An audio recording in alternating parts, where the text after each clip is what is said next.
మామూలుగా చూస్తే అంత పెద్ద ఆయన మీద అనవసరంగా ఎందుకు అతను బ్రతికేదో అతను బ్రతుకుతున్నాడు కదా చిలక జోస్యం చెప్పుకొని ఇలాంటి వాళ్ళ దగ్గర కూడా ఈ సనాతన ధర్మాన్ని అనుకున్నటువంటి వీళ్ళందరూ కలిసి దోపిడీలు దౌర్జన్యాలు చేసి ఆ ముసలివాడి జీవితాన్ని నాశనం చేశారు.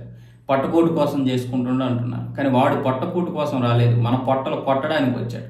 తిరుపతి, శ్రీశైలం, యాదాద్రి ఇలా పెద్ద పెద్ద పుణ్యక్షేత్రాల దగ్గర ఇప్పుడు దాపురించారు వీళ్ళు. మామూలుగా అయితే ఇళ్లల్లోనో ఊర్లలోనో రోడ్ల మీద దాపురించేవాళ్ళు ఇప్పుడు శవవార్తతో. కానీ ఇప్పుడు ఏకంగా పుణ్యక్షేత్రాలని టార్గెట్ చేశారు. చిలక జోస్యం పేరుతో యేసు ప్రభు ఫోటోలు పట్టుకున్నాడు.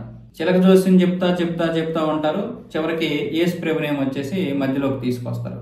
మన దౌర్భాగ్యం ఏంటంటే ముస్లింలు మార్చేది హిందువుల్లే, క్రిస్టియన్స్ మార్చేది హిందువుల్లే. అంటే మారేది ఎవడు? హిందువు. ఇప్పుడు అందరూ కూడా ఈ 110 కోట్ల హిందువుల్ని మార్చే ఉద్దేశంతో ఉన్నారు. 110 కోట్ల హిందువులు మారాల్సిన అవసరం లేదు. ఈ 110 కోట్ల మందిలో ఒక 30 కోట్ల మంది కనుక ముస్లింలు గాను క్రిస్టియన్స్ గాను మారిపోతే మనకి 30 కోట్ల మంది తగ్గితే అప్పుడు మనం 80 కోట్ల మందికి వస్తాం. కానీ అక్కడ 30 కోట్లు వాళ్ళకి చేరుతుంది కాబట్టి వాళ్ళ యొక్క సంఖ్య 60-70 కోట్లకు వస్తుంది. ఇక్కడ ఏంటి? అప్పుడు నువ్వు వాళ్ళు సమానం అవుతారు. మనము వాళ్ళు సమానమైతే వచ్చిన నష్టం ఏంటి అంటే ఇక్కడ సనాతన ధర్మం ఏదైతే ఉందో నీ ధర్మం ఉన్నంత వరకే ఇక్కడ శాంతి. నీ యొక్క గొడుగు కింద ఎవడైనా సరే ప్రశాంతంగా బ్రతుకుతాడు. కానీ నువ్వు ఎవడ గొడుగు కింద బ్రతకలేవు. మనం ఏదైతే ఉన్నామో ఏ రోజైతే మనం మైనారిటీలుగాను లేదంటే సరి సమానంగా వస్తామో ఆ రోజే నీ మెడని నీ కత్తితో నువ్వు కోసుకొని చనిపోవాలి. లేదు అనుకుంటే నువ్వు ఒక స్కల్ టోపీ పెట్టుకుని ముస్లిం గాను లేకపోతే ఒక క్రిస్టియన్ గాను మారాలి. నీ ధర్మం నీకు ఇంకా ఉండదు. నువ్వు రేపు తిరుపతి వెళ్ళడానికి లేదు, యాదాద్రి వెళ్ళడానికి లేదు.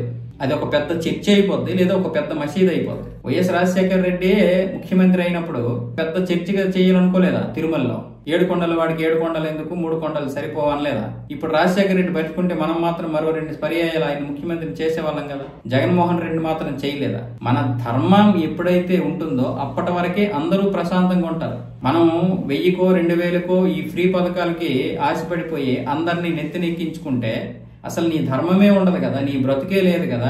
ఈ పథకాలు ఎవడైనా ఇస్తాడు. ఈ పథకాలు తెలుగుదేశమోడో కాంగ్రెసోడో లేకపోతే వైసీపీ వాడే కాదు, బీజేపీ వాడు కూడా ఇస్తాడు. నువ్వు బీజేపీని గెలిపించుకుంటే ఈ పథకాలు వస్తాయి, నీ ధర్మము నీకు మిగులుతుంది.